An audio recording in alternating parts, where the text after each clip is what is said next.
The Australian resources sector has seen some buoyant times recently, coming off the lows that we saw in early 2016 when commodity prices fell sharply in late 2015.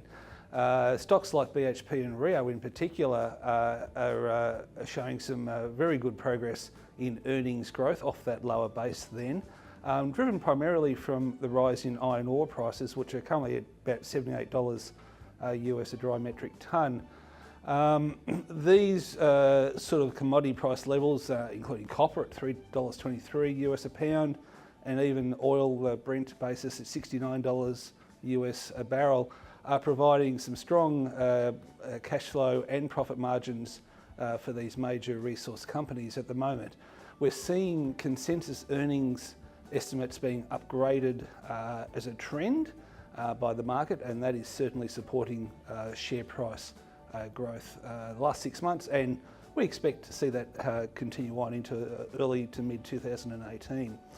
It's interesting to observe the higher quality resource stocks, which are certainly ones we favour, are doing quite well. We might contrast the BHP and Rio though with a stock like Fortescue Metals, another iron ore producer, who doesn't produce the quality of material that BHP and Rio do, and as a consequence they're receiving a much lower price for their output now. Chinese customers are pricing in a much bigger discount for their inferior quality material, and as such they're not enjoying the benefits we're seeing now that compared to BHP and Rio. So we caution investors against a stock like Fortescue at the moment, preferring to stick with the higher quality ones, as I say, with BHP and Rio. In relation to oil, the oil price has done much better than I think the market expected.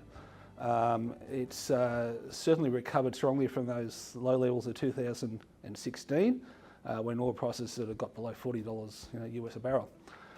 Consequently, our preferred stocks as Woodside and Oil Search are certainly doing quite well at the moment, and we also foresee further earnings per share growth into 2018 for those stocks.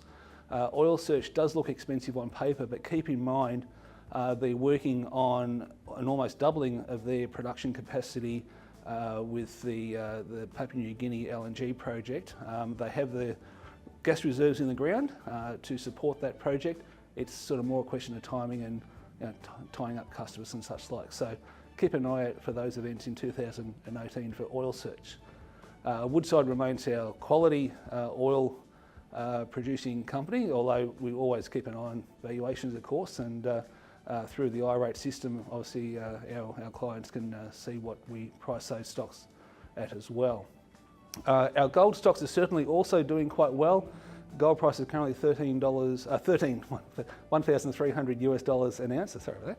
And at that price, many of our gold producers are operating at a cash cost of somewhere around the $800 to $1,000 US a tonne, and therefore there's a good healthy profit margin for our gold producers as well. We like Evolution Mining in particular, but also Northern Star Resources is a stock that we like as well. They're probably a little bit sort of more fairly priced, whereas Evolution we have as undervalued in the iRate system at the moment. So certainly two stocks we like there.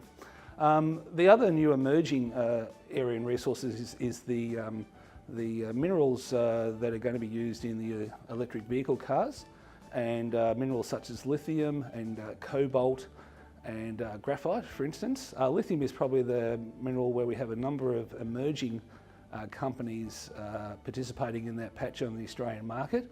And while we're taking a cautious view on these stocks in terms of the quality aspect of things, we're certainly following them and we're monitoring their progress quite closely. So again, I'd encourage investors to keep an eye on our updates for stocks in that patch. I'll just mention stocks like Galaxy Resources. Pilbara Minerals has just entered the ASX 200 index. We'll be doing research coverage on that company very soon. Another stock called Orocobre is in Argentina, operations in Argentina. And then we also have Sierra Resources, which is in the graphite field. So keep an eye on the updates for those stocks as well as we progress through this year.